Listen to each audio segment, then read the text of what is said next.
La visión espiritual por Austin Sparks. Capítulo 2. El resultado de la visión espiritual. Lectura. Números, capítulo 24, versículos 3 y 4. Marcos, capítulo 10, versículos 46, 51 y 52. Marcos, capítulo 8, versículos 23 al 25. Juan, capítulo 9, versículos 1, 7 y 25. Efesios, capítulo 1,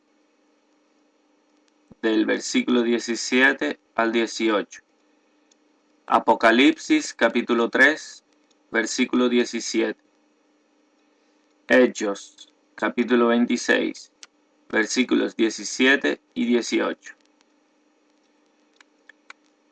Al comienzo de la anterior meditación, hablamos de la enfermedad esencial de nuestro tiempo, que es ceguera espiritual. Tomamos aquellos pasajes que leímos y notamos cómo cubrían de manera general el terreno de la ceguera y la visión espiritual. Entonces seguimos hablando sobre el común denominador en todos estos casos, que es el hecho de que la visión espiritual es siempre un milagro. Nadie tiene verdadera visión espiritual por naturaleza. Es algo que procede del cielo, como un acto directo de Dios. Una facultad que no tenemos de manera natural, sino que ha de ser creada. De modo que la misma justificación para la venida de Cristo a este mundo desde el cielo se encuentra en este hecho, que el hombre nace ciego y necesitaba un visitante del cielo para impartirle vista. Por último, perder la visión espiritual es perder el elemento sobrenatural en la vida cristiana. Y este era el problema de la Odisea. Seguimos adelante para ver que la gran necesidad de nuestro tiempo es de personas que puedan decir en verdad: veo. Imagínate que has nacido ciego y que has vivido quizás hasta la madurez sin haber visto nada ni a nadie y que de repente puedes verlo todo y a todos. Seguro que tendrás un sentido de asombro. El mundo sería maravilloso. Supongo que cuando el hombre de Juan capítulo 9 estuviera en casa estaría diciendo constantemente: es maravilloso ver a la gente, maravilloso ver todo esto, maravilloso. Esta sería la palabra que más pronunciarían en sus labios. Sí, pero existe una contrapartida espiritual, y la gran necesidad es que hayan personas que tengan constantemente este sentido de asombro espiritual en sus corazones. Asombro que brota de un amanecer traído por la revelación del Espíritu Santo, y que es una sorpresa constante y siempre creciente. Es un nuevo mundo, un nuevo universo. Esta es la necesidad de nuestro tiempo. Veo. En esta meditación vamos a continuar un poco la idea de que en cada etapa de la vida cristiana, desde el inicio hasta su consumación, el secreto ha de ser este: veo. Nunca he visto como veo ahora, nunca lo he visto de este modo, nunca desde esta perspectiva, pero ahora veo. Si se trata de la verdadera vida en el Espíritu, ha de ser así a lo largo de todo el camino de comienzo a fin.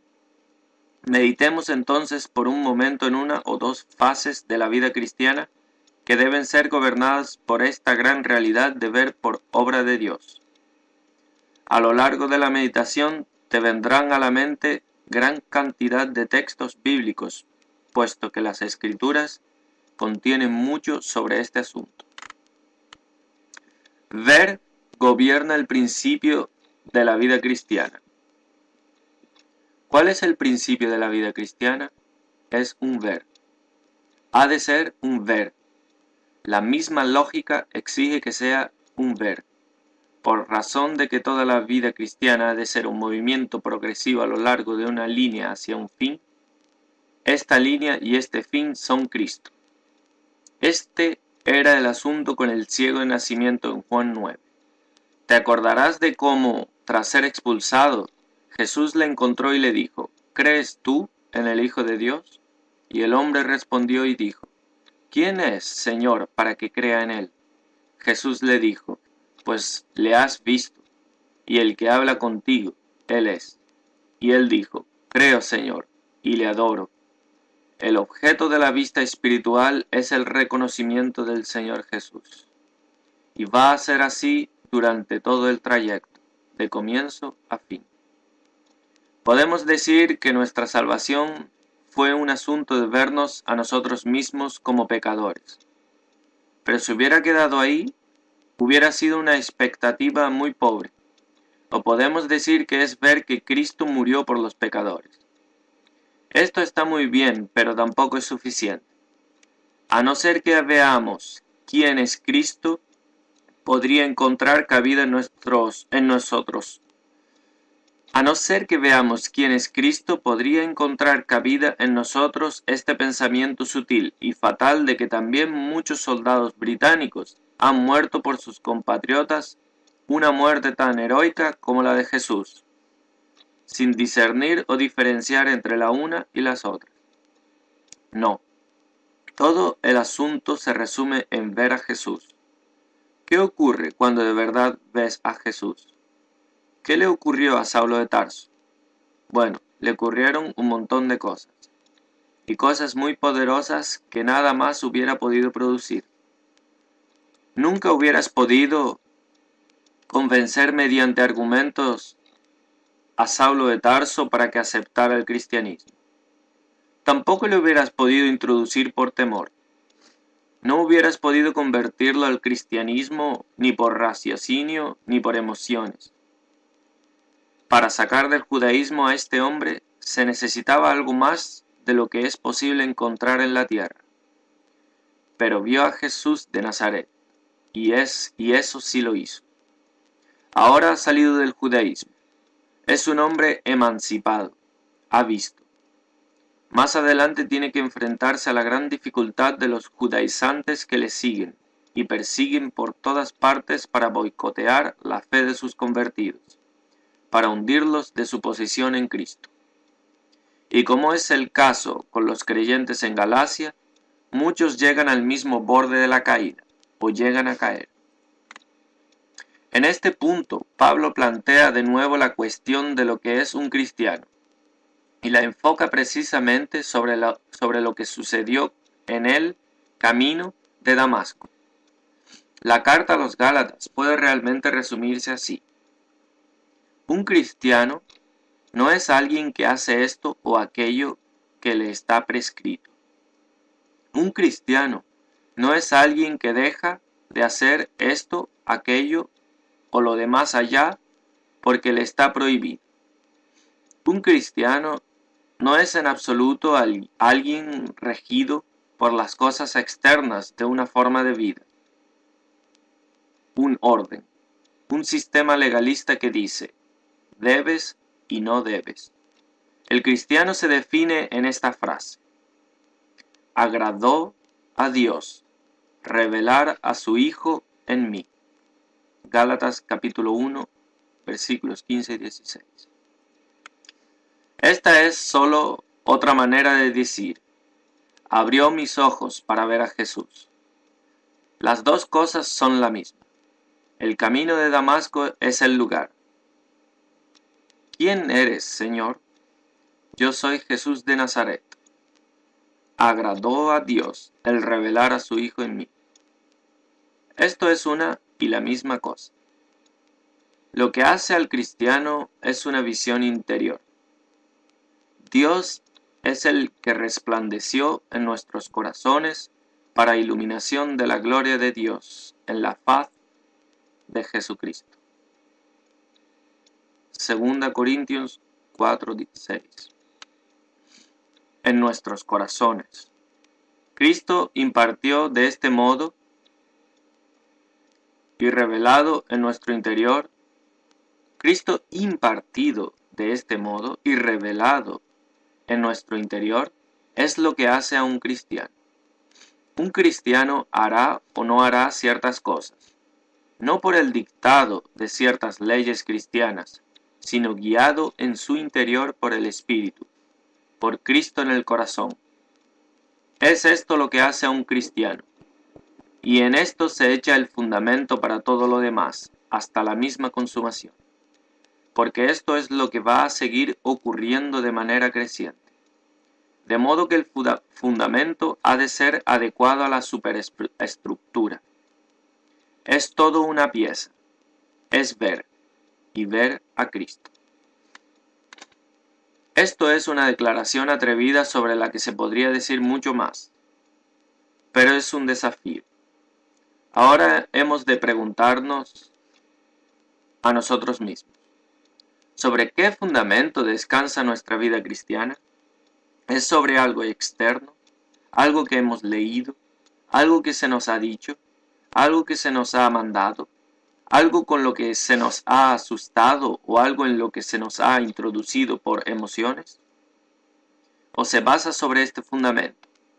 Agradó a Dios el revelar a su Hijo en mí. Cuando le vi qué clase de pecador soy, y vi también qué clase de Salvador es Él. Fue el verle a Él la clave de todo. Ya sé cuán elemental es todo esto para una conferencia de cristianos. Pero a veces es bueno examinar nuestros fundamentos. Nunca nos apartaremos de tales fundamentos. Nunca llegaremos a un punto en que hayamos crecido y seamos gente tan maravillosa que hayamos superado estas cosas. Es todo de una pieza. No quiero decir con esto que hayamos de permanecer en lo elemental toda nuestra vida, sino que el carácter de nuestro fundamento sigue condicionando todo el resto hasta el fin. La gracia que estableció el fundamento pondrá la última piedra con gritos de gracia, gracia. Todo será esto, la gracia de Dios abriendo nuestros ojos. Ver rige el crecimiento espiritual. Pasemos ahora al crecimiento. Del mismo modo que el comienzo de la vida cristiana es por ver, así lo es también el crecimiento. El crecimiento espiritual es todo un asunto de ver. Quiero que penséis sobre esto. Para crecer hemos de ver. ¿Qué es el crecimiento espiritual? Contesta esta pregunta con cuidado en tu corazón. Creo que muchos imaginan que el crecimiento espiritual es conocer una mayor cantidad de verdad. No, no necesariamente. Puede ser que al crecer se aumente también tu conocimiento en este sentido, pero no es solamente esto. ¿Qué es crecimiento? Es conformidad con el Hijo de Dios. Este es el fin. Y es en esta dirección en la que hemos de movernos de manera progresiva, regular y consciente, y consistente. El crecimiento completo, la madurez espiritual, será el haber sido conformado a la imagen del Hijo de Dios. Esto es crecimiento. Entonces, si esto es así, Pablo nos dirá, nosotros todos, mirando a cara descubierta como en un espejo la gloria del Señor, somos transformados de gloria en gloria en la misma imagen, como por el Espíritu del Señor. 2 Corintios 3:18. Conformidad al ver, crecimiento al ver. El ministerio del Espíritu Santo. Esto contiene un principio muy precioso y profundo. ¿Cómo podemos ilustrarlo? Creo que este mismo pasaje que hemos citado puede ayudarnos. La última cláusula nos da la clave. Como por el Espíritu del Señor. Confío en que no estaré usando una ilustración demasiado trillada para ayudarnos en esto. Si recurro a Eliezer, el criado de Abraham, y a Isaac y Rebeca, este clásico romance del Antiguo Testamento. Te acordarás de que llegó el día cuando Abraham, que estaba envejeciendo, llamó a su fiel mayordomo Eliezer y dijo: «Pon ahora tu mano debajo de mi muslo, y te juramentaré por Jehová, Dios de los cielos y Dios de la tierra, que no tomarás para mi hijo mujer de las hijas de los cananeos, entre los cuales habito, sino que irás a mi tierra y a mi parentela y tomarás mujer para mi hijo Isaac». Y éste juró. Y como sabes, entonces Eliezer se marchó con sus camellos por el desierto hacia el lejano país, orando para que el Señor le prosperara y le diera una señal. La señal le fue dada en el pozo. Rebeca respondió a Eliezer, y tras tardar un poco y ser confrontada con el desafío de manera muy clara, decidió ir con él. En el camino, él le sacó de sus tesoros cosas de la casa de su amo, cosas del hijo de su amo, y se las enseñó. De este modo, él la mantuvo ocupada todo el tiempo con el hijo de su amo. Y estas cosas le mostraban la clase de hijo que era, y las posesiones que tenía, dándole una idea de aquello a lo que ella estaba introduciéndose. Esto sucedió durante su travesía del desierto, hasta que alcanzaron el otro lado, y llegaron al distrito de la casa del padre. Isaac estaba fuera, en el campo meditando, y levantaron los ojos y vieron, y el siervo dijo: «Allí está, aquel de quien te ha estado hablando todo el tiempo, aquel cuyas cosas te he enseñado. Ahí está». Y ella descendió del camello. ¿Crees que se sintió extraña aunque viniera de un país lejano? Creo que el efecto que tuvo lo que hizo Eliezer fue hacerla sentir en casa, hacerla sentir que conocía al hombre con quien iba a casarse. Ella no sintió ninguna extrañeza ni preocupación ni nada extraño en cuanto a esto. Podríamos decir que simplemente se unieron. Fue la consumación de un proceso. Como por el Espíritu del Señor.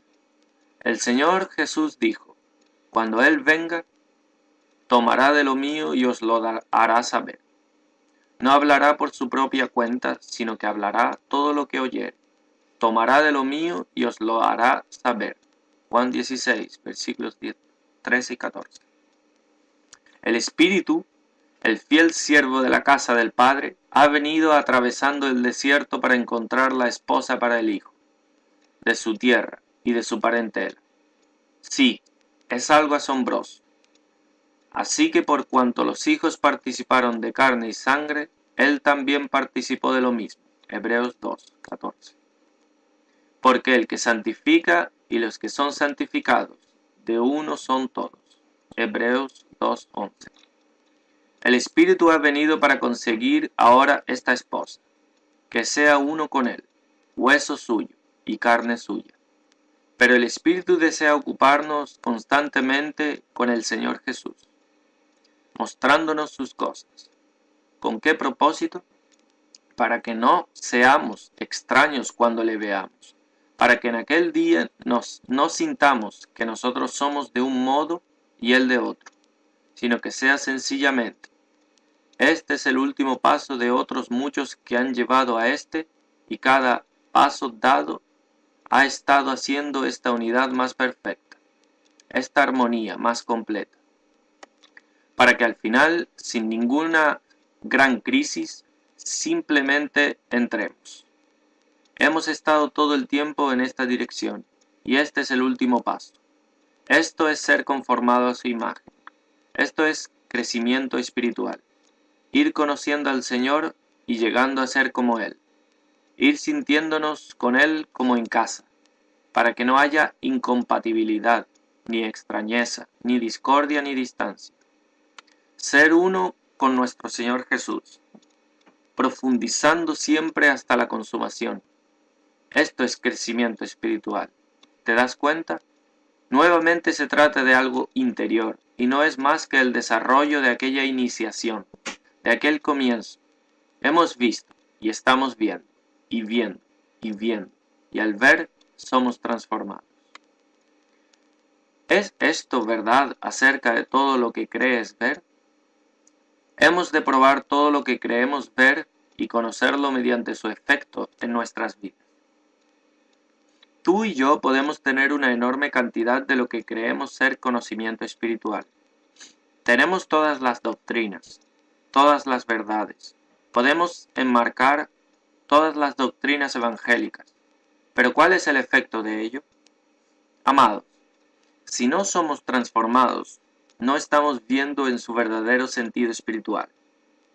Qué triste. Pero esta es la tragedia de tantos que tienen todo esto, pero que son tan pequeños, tan débiles, tan desagradables, tan crueles, tan legalistas. Sí, ver es ser cambiado, y no es ver si no produce esto. Sería muchísimo mejor si fuéramos despojados de todo esto y fuéramos llevados al punto en que simplemente viéramos un poquito, pero que ese poquito nos hiciera distintos. Hemos de ser muy honestos con Dios sobre este punto. ¿No preferiríamos tener, aunque solo fuera un poco de conocimiento, pero que fuera 100% efectivo, que poseer toda una montaña, el 90% de la cual no sirviera de nada? Hemos de pedir al Señor que nos salve de avanzar más allá de la vida espiritual. Quiero decir, avanzar en conocimiento, un cierto tipo de conocimiento, una pretensión de conocimiento. Ya sabes lo que quiero decir. Pablo nos dice que ver verdaderamente es ser cambiado, y ser cambiado es un asunto de ver como por el Espíritu del Señor. De modo que para ver hemos de orar. Algunos de nosotros conocíamos la Biblia, conocíamos el Nuevo Testamento, conocíamos Romanos, conocíamos Efesios, pensábamos que veíamos, podíamos incluso dar conferencias sobre la Biblia y estas epístolas y las verdades que contienen, y de hecho lo hicimos durante años. Después un día vimos, y la gente vio que veíamos y decía, ¿qué le ha ocurrido al predicador? No es que esté diciendo nada distinto de lo que ha dicho siempre, pero en cambio hay una diferencia. Ha visto algo. Esto es. Ver rige el ministerio. Y por supuesto, esto nos conduce al siguiente punto, aunque será de manera breve. Lo que es cierto sobre el comienzo de la vida y sobre el crecimiento es también cierto en cuanto al ministerio. Por favor, no creas que me estoy refiriendo a alguna clase especial de personas llamadas ministros. El ministerio, como ya dijimos, es un asunto de utilidad espiritual. Cualquier ministerio que no sea de utilidad espiritual no es verdadero ministerio, y cualquiera que es espiritualmente útil es un ministro de Cristo. De modo que todos estamos en el ministerio, en el plan de Dios. Ahora bien, puesto que esto es así, todos somos afectados, todos somos gobernados por esta misma ley. Ser útiles espiritualmente es una cuestión de ver. Sabéis que la segunda epístola a los Corintios es la carta del Nuevo Testamento que trata mayormente el tema del ministerio. Teniendo pues este ministerio, 4, versículo 1.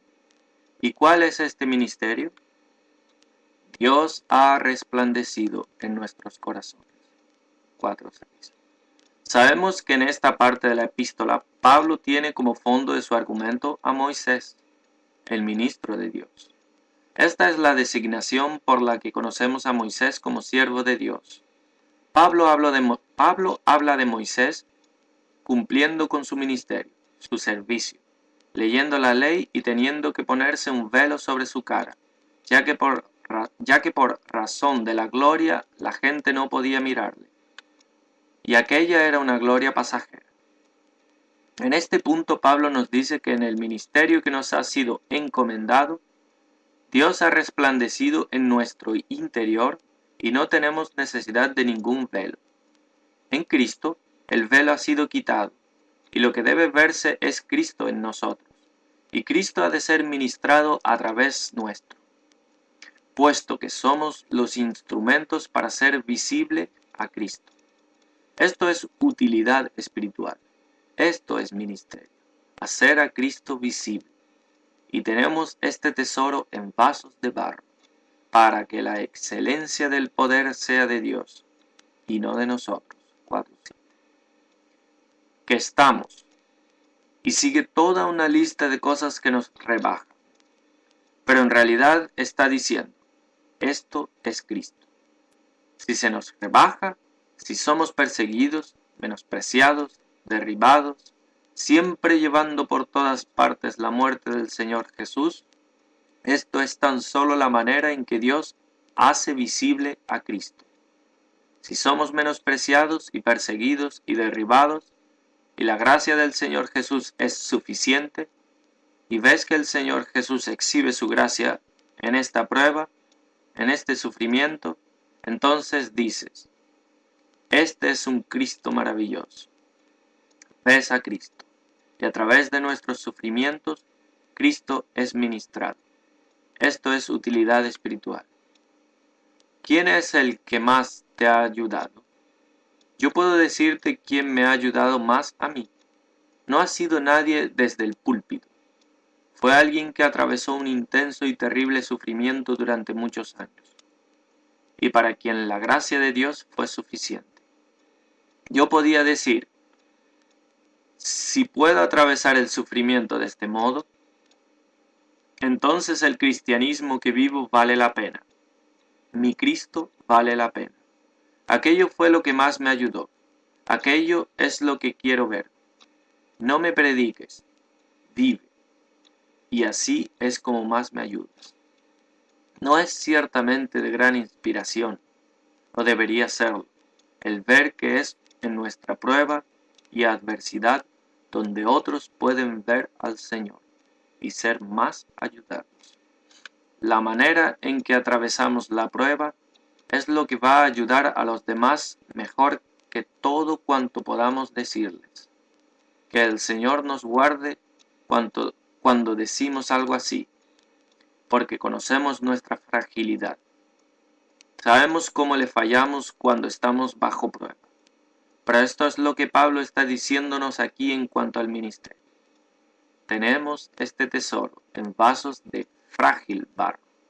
Estamos atribulados, en apuros, perseguidos, derribados, llevando siempre por todas partes la muerte de Jesús. Pero para Pablo, el fin de todas estas cosas era, glorificaron a Dios en mí. Gálatas 1:24. ¿Qué quieres más que esto? Esto es ministerio. Pues es el verbo. Para que tú y yo seamos útiles espiritualmente, hemos de proveer con nuestra vida el terreno propicio para que los demás vean. Quiero decirlo de este modo. Puede ser que veamos y que transmitamos lo que vemos. Podemos ser epístolas vivas y puede ser aún así que los demás no vean. Pero se ha creado el terreno para que puedan ver, y si tienen un corazón honesto y sin prejuicios, abierto de verdad al Señor, Él les concederá que vean lo que el Señor nos ha revelado a nosotros y lo que revela a través de nosotros. Él ha de tener epístolas vivas, hombres y mujeres en quienes Él pueda ser leído. Esto es el ministerio. Por tanto, se trate de impartir ministerio o de recibirlo, el asunto esencial es siempre esta obra divina de gracia por la cual los ojos son abiertos. Todo ello constituye un gran llamamiento para que de todo corazón busquemos al Señor, para que Él abra nuestros ojos. No importa lo ciego que hayamos podido ser, ni el tiempo que hayamos pasado en esta condición. Nunca es demasiado tarde para recibir visión si en verdad vamos en serio con Dios. Pero no olvides que es un asunto de ser honestos con Dios. El Señor Jesús le dijo algo maravilloso a Natanael. Natanael estaba peligrosamente cerca de esta doble ceguera, en el momento en que estaba dando lugar a un prejuicio popular. Se encontraba muy cercano a la zona de peligro. Él dijo, ¿puede salir algo bueno de Nazaret? Esto es un prejuicio popular. Un prejuicio popular ha robado a muchos hombres y mujeres la posibilidad de conocer más profundamente los pensamientos de Dios. Los prejuicios pueden tomar muchas formas. Tengamos cuidado. Pero Natanael fue salvo. Jesús le dijo: de aquí en adelante verás el cielo abierto, y a los ángeles de Dios que suben y descienden sobre el Hijo del Hombre. Juan capítulo 1, 51.